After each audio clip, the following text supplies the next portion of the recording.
서게 됐는데, 제가 여기 쓴 것은 사실 이건 특별하게 어디 내려고 한 것도 아니고, 제가 나름대로 우리 한인교회 협의회에 당시에 제가 회장을 하고 있었고, 그래서 우리 한인교회 목사님들에게 어떻게 좀 이 한인 디아스포라 교회들이 어떻게 선교적인 교회로 돌아설 수 있게 될까 도전을 주기 위해서 제가 그냥 끌적였던 것이고, 사실은 다른 사람들의 것도 많이 보았고, 이 가운데는 그 사람들의 이야기들도 많이 포함되어져 있습니다. 그래서 제가 그것을 그대로 자료를 퍼다가 오늘 여기다가 이렇게 실게 됐는데, 다시 제가 이렇게 보면서 근래에는 데이터가 많이 바뀌었겠구나 하는 그런 생각을 가지면서, 이게 참 심각하구나 라는 그런 생각이 듭니다. 그래서 여러분들이 여기에 나와 있는 자료 중에 데이터는 현재 상황이 아니다 라는 사실을 유념해 두시고 읽으시면 그냥 다 이해가 될 것이라는 그런 생각이 드는데, 사실 이 한인 디아스포라 교회의 그 선교적 동원을 우리가 많이 해야 되는데, 우리 필리핀 선교사님들 많이 계시지만 한인교회 목회자들도 사실은 선교사의 영역에 포함되어지는 그런 사람들인데, 그런데 이제 문제는 우리 선교사님들은 현지인들을 주로 대상으로 사역을 하고 계시고, 우리 한인 목회자들은 우리 한인 디아스포라를 대상으로 이제 사역을 하고 있는데, 어떤 면에서는 서로 이렇게 같은 일을 할 수도 있겠다라고 하는 그런 생각을 갖습니다. 직접적으로는 우리 한인 교포라든지 또 유학생들을 상대로 하는 한인 목회이지만, 이들이 선교지에 있기 때문에 이들을 잘 개발하고 훈련시키게 되면 이들을 통해서 정말 다음 세대에 더 멋진 그런 사역들을 감당하는 아주 훌륭한 선교사들로 키워낼 수 있지 않을까 하는 그런 생각을 가지면서 이걸 쓴 것이거든요. 제가 오늘 이 말씀을 그대로 다 하지 않겠습니다. 다 하지 않고 여기 있는 건 여러분이 읽어보시면 되니까, 우리 필리핀에 대한 상황만 제가 나름대로 느끼는 것, 저도 필리핀에 선교사로 왔거든요. 90년에 필리핀에 선교사로 와서 선교 사역을 계속 하다가 이제 2003년도에 하나님께서 저에게 한인교회를 할 수 있도록 그 은혜를 주셨다 그럴까요? 아니면 하나님께서 저의 코를 끼셨다 할까 하는 그런 상황이 벌어지게 됐는데, 원래 현지인 사역만 계속 하는데 저희 부모님들이 이제 오게 되셨는데, 저희 어머니가 나 그거 따갈록으로 따갈따갈 거리는 거나 예배가 통 마음에 안 든다. 저녁이라도 좋으니까 한인 예배를 좀 드려달라. 그래서 이제 한인 예배를 드리게 된 것이 때마침 수빅의 한진 조선소가 들어오게 되면서 이제 한인들이 막 몰려오면서 한인 교회로 이렇게 크게 서게 됐죠. 당시에는 한 300여 명이 모여서 한인들이 꽤 많이 있었습니다. 그런데 요즘은 또 많이 줄어서 절반도 안 되게 남아있는 그런 상황인데, 어쨌든 우리 이 한인교회 사역들을 쭉 보게 되면, 우리 한인교회가 이 필리핀에 처음 서게 된 것은 그 마닐라의 연합교회가 제일 처음이죠. 1974년이라고 그러는 것 같아요. 1974년에 ADB에 종사하는 우리 그 장로님들이 오셔서 함께 모여서 성경 공부를 하고 교제하던 것이 교회로 이제 서게 되어지고, 그래서 1974년부터 이제 목사님을 모셔서 예배 초소로 시작되어진 것이 이제 한인연합교회가 되어졌고요. 그 다음에 이제 여러 이제 진화를 거치고 이제 교회가 갈라지기도 하고 새생명교회로 나가기도 하고 또 다른 교회도 나가기도 하고 이렇게 해서 교회가 점점 커오고 있는데, 지금 현재까지 얼마 전에 우리 우리 이 교회 주빛교회 담임 목사님 임장수 목사님이 하도 답답해서 그런지 당신이 뭘 원하셔서 그런지 잘 모르겠습니다만 한인교회의 숫자를, 한인교회가 어디에 있는지 좀 알려주십시오 해가지고 카톡에 올려서 다 받았는데 목사님 어디 계세요? 100 몇 개죠? 96개요. 예. 96개만 올라왔습니다. 근데 제가 생각할 때 한 110개 정도의 교회가 이 필리핀 전역에 우리 한인교회가 있을 것이라고 하는 그런 생각을 갖고 있습니다. 현재 우리 한인교회 협의회에 소속되어 있는 교회가 한 50여 개 정도 되는데, 물론 들쭉날쭉합니다. 그 가운데는 이제 뭐 안겔레스 연합회가 들어오기도 하고 나가기도 하고 하면 열 몇 개가 들어왔다가 나가기 때문에 50개에서 이제 플러스 마이너스가 되어지는 그런 상황입니다. 근데 어쨌든 한인교회 협의회가 1997년부터인가 시작해서 현재까지 계속해서 되어지고 있습니다. 그래서 50여 개의 교회가 모여져 있고, 특별히 여러분들이 그 뒤에 부분에 가보게 되면 제가 뒷부분만 조금 말씀을 드리겠습니다. 필리핀에 대한 이야기들만. 몇 페이지입니까? 네, 한인교회, 여기 21페이지에 보게 되면 우리 주 필리핀 한인교회 현황과 주요 사역했는데, 특별히 이 청년 유학생 사역, 이 청년 유학생 사역 중에 코스타가 매년 열리고 있습니다. 코스타가 매년 열리고 있는데, 이 코스타를 통해서 이곳에서 유학하고 있는 많은 학생들에게 도전을 주는데, 제가 이 코스타에 늘 참석하면서 이 코스타가 조금 아쉬움이 있습니다. 어떤 아쉬움이 있냐면, 우리가 생각하는 선교 지향적인 혹은 선교사 자원을 개발하는 그런 어떤 집회는 아닌 것 같아요.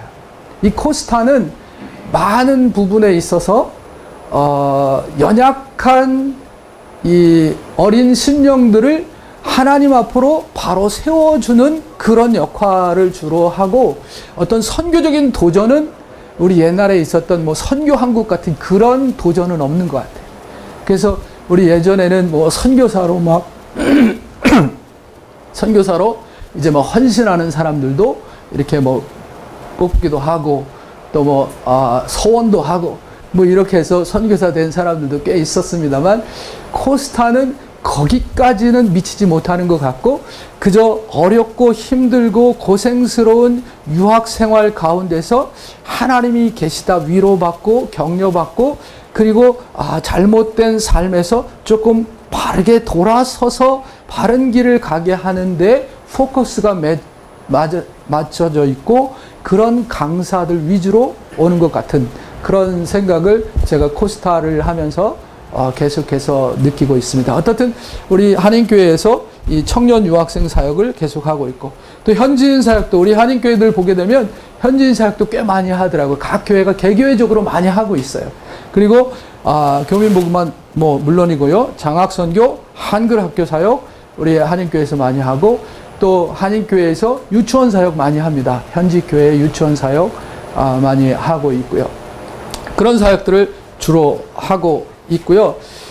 현지 교회에서 목회자 훈련하는 부분들도 있는데 그렇게 활성화되지 못하고, 오늘 제가 이 바울선교회 우리 강의를 들으면서 저 정도는 해야 되는데 우리 한인교회가 현지인 그 목회자 사역하는 것은 너무 미흡하다 하는 그런 생각을 갖고, 그나마 새생명교회에서 조금 하고 있는 것이 조금 체계적이지 않는가 하는 그런 생각을 갖고 있고, 그래서 제가 나름대로 한 명의 그 한인교회 목사로서 이 좀 더 체계가 있는 그런 그 훈련원에 우리 현지 목회자들을 좀 훈련시켰으면 하는 그런 생각을 제가 나름대로 갖게 됐습니다. 어쨌든 뒤로 좀 넘어가면 제가 가만히 있어 보십시다. 이거 뭐 제 거하고 좀 달라가지고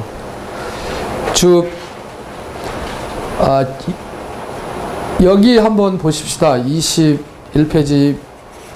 21페이지 마지막 부분에 주 6번째 주 필리핀 한인 디아스포라 교회 선교의 평가, 이 평가에 보게 되면 필리핀 한인 디아스포라 교회의 선교 사역을 종합해 보게 되면 세 가지로 요약할 수 있는데, 물론 여기 한인 대상 사역은 제외되어지는데, 첫째는 현지인 교회 개척 및 어린이 교육 사역. 저희 교회가 비전 100천만을 가지고 현재 개척한 현지 교회가 34개가 있습니다. 그래서 현지인 교회 개척을 저희 교회도 많이 하고 있고, 또 선교원도 여러 개 그 교회를 베이스해서 운영을 하고 있습니다. 그것은 현지인 목회자와 협력해서 이들이 목회할 수 있도록 교회 건물을 지어주고 생활비를 후원하고 미자립 교회 재정을 돕는 것 등을 의미하는 거죠. 뭐 거기에 대한 문제점도 있고요. 두 번째, 현지인 목회자 훈련 사역. 이게 사실은 제대로 되어지지는 않지만 나름대로 현지인 목회자들을 계속 모아서, 저도 제가 이제 저희 교회가 후원해서 설립한 교회 목회자들과 같이 협력하면서 그들을 1년에 2번, 3번, 2박 3일씩 모아서 리유니언도 하고 또 함께 기도하고 부흥회도 하고 이러면서 이제 훈련을 하는 단기적인 그런 사역들을 하는데, 좀 체계적인 것이 앞으로 좀 더 필요하겠다라는 그런 생각을 갖게 됩니다. 그리고 세 번째로 사회봉사, 구제사역. 이건 뭐 교회가 늘상 하는 일이죠. 현지 교회들을 통하여서, 또 우리 한인교회 바자회 같은 것들을 통하여서 물품이나 물질이 모아지게 되면 그것 가지고 이제 구제하는 사역, 이런 것들 저희 한인교회들이 계속하고 있습니다. 이 한인교회 선교 사역의 긍정적인 평가. 첫째는 하나님 나라 확장을 의미하는 교회 개척이고, 둘째는 현지인 지도자들을 위한 교육, 셋째는 현지인을 돕는 구제 사역. 이런 관점에서 볼 때 필리핀 한인 디아스포라 교회의 선교는 어떤 의미에서 참 바람직한 그런 일들을 하고 있는 것이죠. 그러나 이런 평가에도 불구하고 여전히 한인교회의 선교 활동에 문제점이 남아있지. 첫째는 한인교회의 선교가 철저히 개교의 중심이라는 거예요. 저도 다른 교회하고 연합해 본 적이 없어요. 수빅 한인교회는 수빅 한인교회만 해요. 다른 교회하고 이렇게 타이드해서 같이 어떤 교회를 설립해 본 적도 없고 후원해 본 적도 없고, 물론 간혹 한국 교회와 이렇게 물질적인 후원을 받아서 현지 교회를 지은 적은 있어요. 그런 적은 있지만 필리핀 안에 있는 다른 한인교회와 협력해서 필리핀에 있는 어떤 현지 교회를 해본 적은 없단 말이죠. 세워본 적은 없다는 거죠. 두 번째, 이거는 저희 교회뿐만 아니라 다른 교회들도 마찬가지인 것 같아요. 연합교회도 연합교회 나름대로, 새생명교회도 새생명교회 나름대로, 또 다른 많은 교회도 있어요. 임마누엘은 임마누엘대로. 저전 이 마닐라에 있는 거의 모든 교회들이 다 개교회로 그렇게 사역을 하고 있습니다. 두 번째, 한인교회의 선교가 물질을 나눠주는 선교라는 점이죠. 물질이 필요하긴 한데 그것만 해갖고는 선교다운 선교다라고 말하기는 좀 어려울 것이다 라는 거고요. 그 다음에 세 번째가 선교 전략의 부재. 진짜 선교 전략의 부재. 아까 바울 선교에는 선교 전략은 사람이다 라고 했는데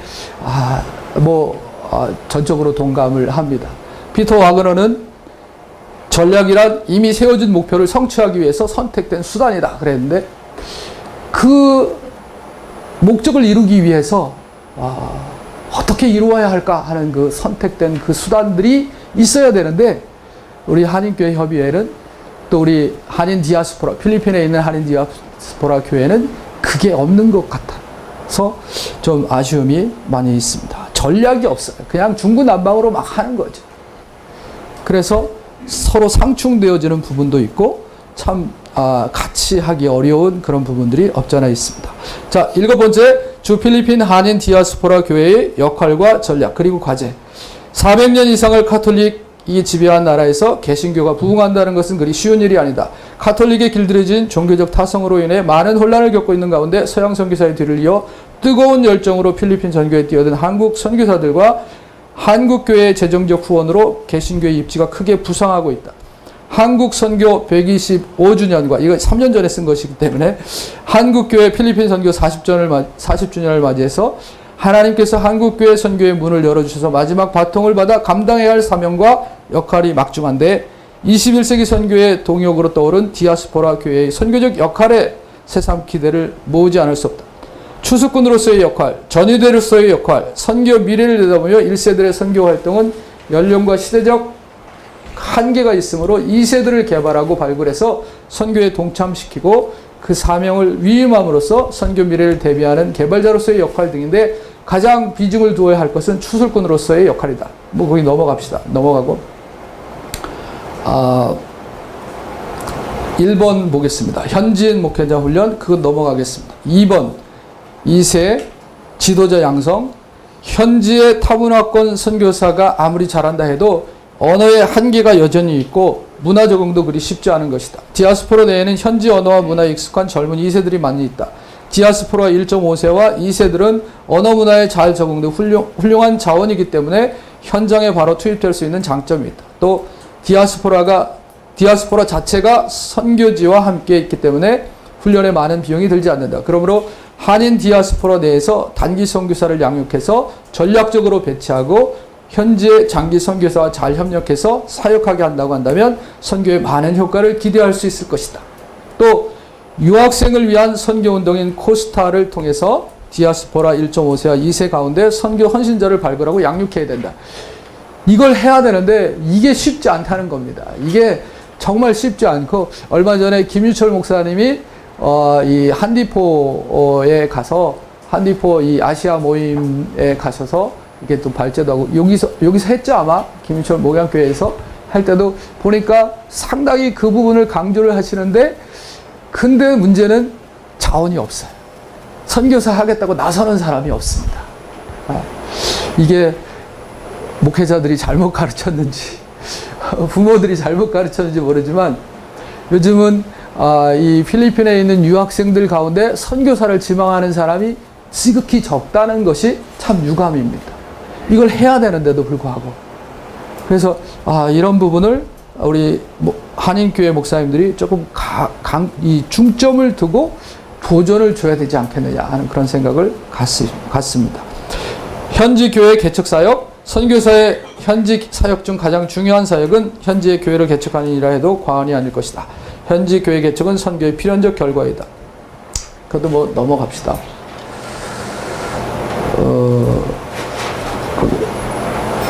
네 번째 보겠습니다. 네 번째에서부터 끝까지는 제가 이 한인 디아스포라 네트워크 형성.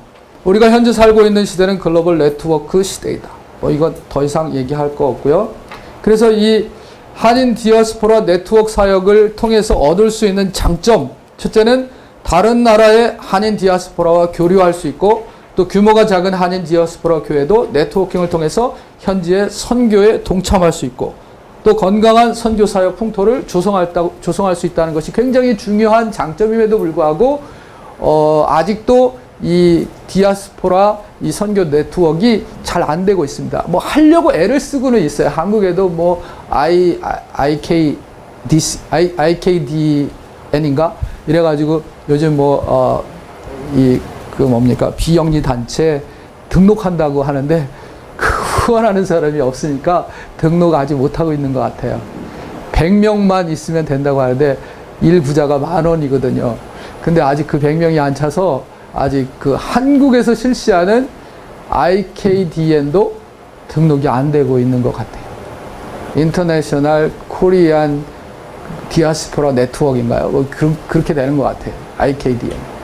근데 아직 안 되고 있는 것 같더라고요. 이 아시아에서의 그 아시안, 그러니까 여러분이 그 한디포는 2004년에 그 볼티모어의 그 베델 한인교회의 창립 25주년을 맞이해서 이순근 목사님이 이제 그 사람들을 모아서 그곳에서 이제 창립 기념 예배를 드리면서 이제 이 한인 디아스포라에 대한 중요성을 강조하면서 이제 한디포가 거기서부터 형성이 되어지기 시작하고 그것이 이제 유럽으로도 가게 되고 이제 아시아에서도 특별히 이제 아시아에서 큰 한인교회들이 같이 이렇게 합류하게 되는데 그 중에 대표적인 게 중국에는 북경 한인교회, 저 말레이시아의 KL 한인교회. 그래서 그 KL 한인교회 김기용 목사가 상당히 아시아에서는 중추적인 역할을 하는 것 같아요.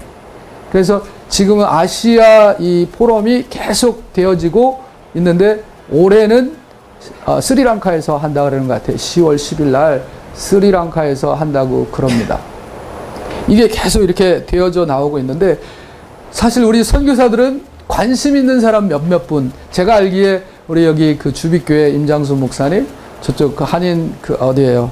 그 마한감의 김낙경 목사님, 뭐 이런 몇몇 분들만, 그 다음에 저쪽에 신승철 목사, 뭐 이런 몇몇 분들만 이 그 한리포에 관심을 가지고 이렇게 모여 있는데, 아직 네트워크는 자기들 3명만, 4명만 하는 것 같고, 전체 한인교회들은 그 네트워크가 안 돼 있는 것 같아서 상당히 아쉬움이 있는데, 좀 전에 말씀드렸던 것 같이 이 디아스포라 선교가 개교회적이라는 거예요. 근데 이 교회가 뭐 10,000명 정도 되는 교회는 얼마든지 개교회 프로젝트를 돌릴 수 있어요. 그런데 이거 뭐 100명, 200명 모이는 교회들이 개교회 프로젝트를 돌리기는 이게 쉬운 게 아니거든요. 선교적인 프로젝트는. 그래서 그걸 큰 프로젝트를 돌리려고 하면 작은 교회들이 네트워킹을 해서 같이 모일 때 그런 큰 프로젝트를 돌릴 수 있는데, 그게 아직 안 되고 있어서 참 안타깝습니다. 앞으로 아마 곧 그런 네트워킹이 되어질 거라 생각되어집니다. 제가 거기 몇 가지 적어놨는데 보십시다. 24쪽 맨 밑에 필리핀에서 한국 선교사가 본격적으로 사역을 시작한 때는 약 25년 전인 1990년 전후부터였다. 90년대 초부터 본물 터진 듯이 한국 선교사들이 밀려 들어왔다. 본국으로부터 거리가 가까웠고 영어권이고 무엇보다도 선교 사역을 자유롭게 할 수 있다는 장점과 너도 나도 선교사를 파송하려는 한국교회의 선교적 열심이 맞물려 아무런 훈련도 대책도 없이 가슴만 뜨거운 선교사들을 무분별하게 파송했다. 개중에는 선교지에는 생활비가 적게 든다고 교단과 교회의 파송을 받을 수 없는 자들도 장보러 가듯 개나리 보침 싸들고 자칭 자비령 선교사로 온 분들도 있었다. 선교사들이 많아졌고 나름대로 사역들을 감당하니 열매도 많았고 부작용도 많았다. 때마침 정부의 해외여행 자유와 바람과 함께 한국교회는 가장 가까운 필리핀을 단기 선교란 명목으로 어린이에서부터 어른에 이르기까지 거의 모든 교인이 선교지를 답사하고 유명 관광지를 섭렵했다. 이후 언제부터인지는 모르지만 필리핀은 한국 교회와 교인들에게 빛바랜 선교지가 되었다. 선교 권태기라고나 할까?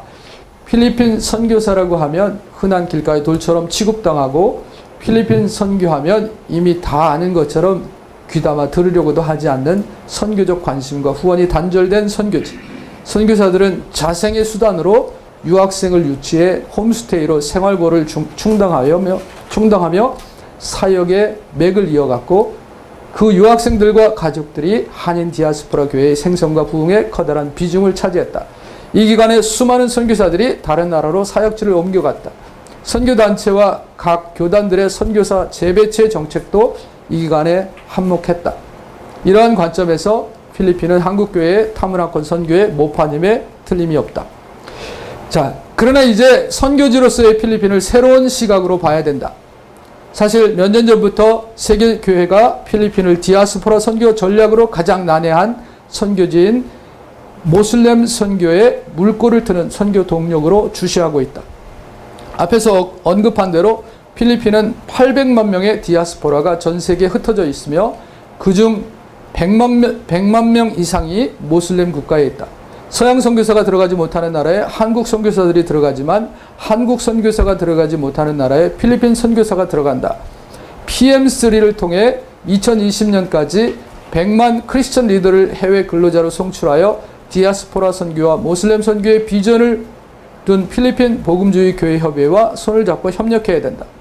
한국교회 125년과 5주년과 한국 선교 125년과 필리핀 선교 40주년을 맞이하는 주 필리핀 한인 디아스포라 교회들은 다시 한번 자신들이 하나님이 쓰시는 선교의 도구임을 인식해야 된다. 한인 디아스포라 교회만이 할 수 있는 선교의 능력이 얼마나 큰지 또한 깨달아야 된다. 목회자 훈련 사역, 한인 2세 목회 지도자 양성, 현지인 교회 사역, 한인 디아스포라 네트워크 사역, 모슬렘권을 향한 필리핀 선교사 파송 등의 구체적인 선교 전략들을 구비해야 된다. 이거는 그 당시가 2014년이어서 이게 그 GDN 마닐라가 있었습니다. 2015년에 3월에 있었거든요. 이 한디포가 적극 참여하는 마닐라에 있는 전 세계 디아스포라 지도자들 실천가들의 모임인 이 GDF 글로벌 디아스포라 포럼에 관심을 갖고 동참해서 겸손히 배우며 건강한 디아스포라 교회를 만든 일에 집중하고 선교적 교회로 거듭나는 세계의 동력이 되어야 된다라고 제가 이렇게 썼는데, 여러분, 이 필리핀이 세계의 주목을 받고 있는 것이 이 모슬렘권 선교의 전초 기지가 필리핀이라는 거죠. 왜냐하면 이 오버시스 그 워커, 필리핀어 오버시스 워커들이 이 모슬렘권에 굉장히 많이 있거든요. 100만 명 정도가 있다 그래요. 그래서 이 사람들을 잘 훈련시켜서 그들을 보내면 그들을 통해서 모슬렘권 선교에 어떤 이렇게 물꼬를 트지 않겠느냐 하는 그런 생각이죠. 근데 사실 그럴 수만 있으면 얼마나 좋을까 하는 그런 생각을 갖고 있는데, 제가 언젠가 마닐라를 통해서 다른 나라에 가게 되는데 마닐라 이민국에 히잡을 쓴 그 이민국 직원들이 많아졌어요. 그래서 이게 좀 필리핀이 이게 모슬렘화 되고 있구나 하는 그런 저는 느낌을 받았거든요.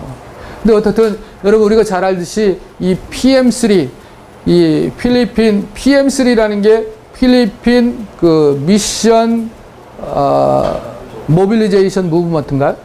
이 PM3 이게 그 PCC에서 주장하던 것이었는데 2020년까지 100만 명의 크리스찬 리더를 훈련시켜서 이들을 동남아로, 특별히 중동 지방으로 많이 파견을 해야 되겠다라는 그런 생각을 갖고, 사실 이 GDN도 가만히 보니까 거의가 다 필리핀이 위주가 되어져 있더라고요. GDN도. 물론 이제 거기에 한국 분도 한 분 계시더라고요. 전 미국 대사였던 분인 것 같은데, 이성진인가? 이시영인가요? 네, 이시영 장로님인가? 근데 그분도 거기에 이제 포함되어지고 이렇게 했는데, 대부분 밑에 실무는 거의 필리핀 분들이 하는 것 같더라고요. 그리고 거기에 그 사람들이 이렇게 쭉 책을 써놓은 걸 대충 봤는데, 제가 뭐 연구하는 사람이 아니라서 그냥 이렇게 보고 이제 참고만 이렇게 하는 그런 스타일인데, 이렇게 보니까 그분들이 이렇게 써놓은 거 보니까 쭉 여태까지 회의를 하고 그 회의 자료들과 그리고 어떤 문제를 제기하고 그 문제를 어떻게 풀어갈까 토론하고, 그 다음에 가장 좋은 답이 이거다라고 하는 솔루션을 내놓는 것이 아직 나오지 않았는데, 그것이 싱가포르에서 그 솔루션을 내놓겠다고 자기들이 그렇게 얘기를 하더라고요. 근데 싱가포르 대회에 갈 수 있으면 한번 가봤으면 좋겠다는 생각을 제가 가지고 있는데, 그 사람들의 얘기 중에 전 세계에서 지금 이주에서 살고 있는 사람이 7억 명이랍니다. 7억 명. 7억. 700 밀리언이라 그러니까, 여러분, 이 선교가 사실 이주의 역사거든요. 이주한 사람들이 가서 그곳에서 복음으로 사는 거죠. 그래서 그곳에서 복음이 전파되어지는데, 이 이주한 사람들이 전 세계적으로 근래의 통계에 의하면 7억이래, 7억. 이 7억의 사람들이 가서 이렇게 복음을 전하며 사니까 앞으로 이 디아스포라 선교가 상당히 중요하다라는 생각을 하고, 뭐 다른 거는 다 차지하고 다른 데서 아무리 열심히 디아스포라 운동을 한다 할지라도 중요한 것은 우리가 살고 있는 이 필리핀에서 우리 한인 디아스포라들이 어떻게 살아야 할까? 저는 여기에 참 그 관심을 가지고 있는데, 제 혼자로는 영양 부족인 것 같아서 제가 좀 마음 맞는 사람들하고 같이 해보고 싶은 생각에서 이런 생각을 가졌었고, 앞으로 이걸 좀 더 뜻있는 사람들과 이렇게 나누면서 정말 우리의 작은 힘을 모두어서 이 한인 교회들의 힘을 하나로 뭉쳐서 이 선교적인 어떤 영향을 발휘해보고, 사실 여러분, 이 필리핀 교회가 지향하고 있는 모슬렘 선교에 우리 한국 선교사들이 다 같이 협력을 해줘야 되는데, 이거 하는 분들이 거의 없는 것 같아요. 그리고 혼자 힘으로는 힘든 것 같아요. 그리고 굉장히 등치가 큽니다. 이 모슬렘권으로 보내는 이 PM3 운동, 그 다음에 그 외에 다른 이 오버시스 필리핀어 워커들을 훈련시키는 그 일이 쉽지 않은 것 같아요. 근데 거기에 뜻 있는 한국 분들이 한국 본토에서 몇 분 참여하는 것 같더라고요. 저도 하려고 굉장히 애를 썼는데 쉽지 않더라고요. 예. 우리 목회자 전임 선교사 못지않게 이곳에 와 계신 우리 한인 성도들께서도 어떻게 보면 아까 전에 발표한 거기에 대해서 모든 성도들이 선교사라는 어떤 그런 입장에서 그런 어떤 그 측면에서 본다 그러면 굉장히 좋은 어떤 선교 자원들인데 아까 발표하시면서 그런 부분에서 조금 미흡했다 하는 그런 말씀도 하셨던 것 같은데요. 우리 한인 디오스포라 뭐 필리핀 교회를 지금 뭐 선교사로 파송하는 것은 그 차제치더라도 이곳에 와 있는 우리 한인 그리스도인들을 기독교인들을 선교사화해서 그들이 있는 삶의 현장에서 이렇게 선교사로서의 어떤 삶을 살아가도록 그렇게 하는 어떤 훈련이나 이런 부분에서 우리 뭐 전임 아니면 우리 풀타임 선교사들과 어떤 협력이라든지 뭐 기타 이런 것도 한번 좀 필요한 부분이 될 수 있을 것 같고 그것이 또 선교사 훈련하고 연계된다고 한다 그러면 여기에서 어떻게 보면 뭐 평시도 훈련이라고 우리가 이름을 붙여도 될 것 같고 하여간 귀한 어떤 선교 자원을 동원할 수 있는 어떤 그런 재원들이라고 보여지는데 이런 부분에 대한 어떤 고민들이나 한인교회 연합회에서의 어떤 그런 어떤 연구들, 논의 뭐 이런 것들은 없으신지 한번 여쭤보고 싶습니다. 저희가 지금 한인교회 협의회는 언제부턴가 이게 조금 안에서의 그 균열이 조금 생기기 시작했어요. 안에서의 균열이 생기기 시작했는데 서로의 생각들이 다 달라요. 서로의 생각들이 다 다른데 그럼에도 불구하고 어떤 일이 있으면 다 이렇게 하나로 뭉쳐서 일을 잘 해왔다는 거라고 생각되어지는데 근래에는 이 마닐라의 교통체증과 무관하지 않다고 생각하는데 모이질 못해요. 그러니까 저희가 모여서 부흥성회를 하자, 연합 부흥성회를 하자 못 모인다는 거예요. 마닐라 어디서 모여? 시간이 안 된다는 거예요. 그러니까 이 마닐라의 교통체증이 얼른 해결돼야 우리가 부흥성회도 하고 우리가 같이 모여서 또 선교적인 어떤 포럼도 하고 이걸 하지. 오늘 여기 올 때도 굉장히 시간이 많이 걸리지 않았습니까? 이게 모이는 걸 못하는 거예요. 그리고 또 한인들이 생업을 가지고 있는 분들이기 때문에 일이 끝나고 모여야 되는데 모일 때가 러시아에 딱 걸리니까 이게 안 되는 겁니다. 그래서 우리 한인교회 협의회가 전에는 그래도 같이 모여서 연합 부흥성회도 하고 또 같이 모여서 또 무슨 펠로우십도 하고 또 재직 세미나도 하고 이런 걸 했는데 근래는 그걸 못하고 있어요. 지금 못한 지가 한 5년 된 것 같아요. 근데 요즘 정말 울고 싶어요. 그래서 하려고 그러면 개교회밖에 안 돼. 그것도 주일 오후에 주일 오후에 개교회만 다 모여서 아니면 그 주변에 있는 몇 개 교회만 하는 거지 연합적으로는 이게 다 안 되고 있어요. 그래서 참 어려운데 어쨌든 오늘 제가 이승일 목사님 강의를 듣고 저런 강의를 우리 개교회에서도 좀 전부 모아놓고 한 번쯤 그런 개관들을 좀 듣게 되면 어떤 선교적인 마인드를 가지고 도전을 받지 않겠는가 그런 생각을 했습니다.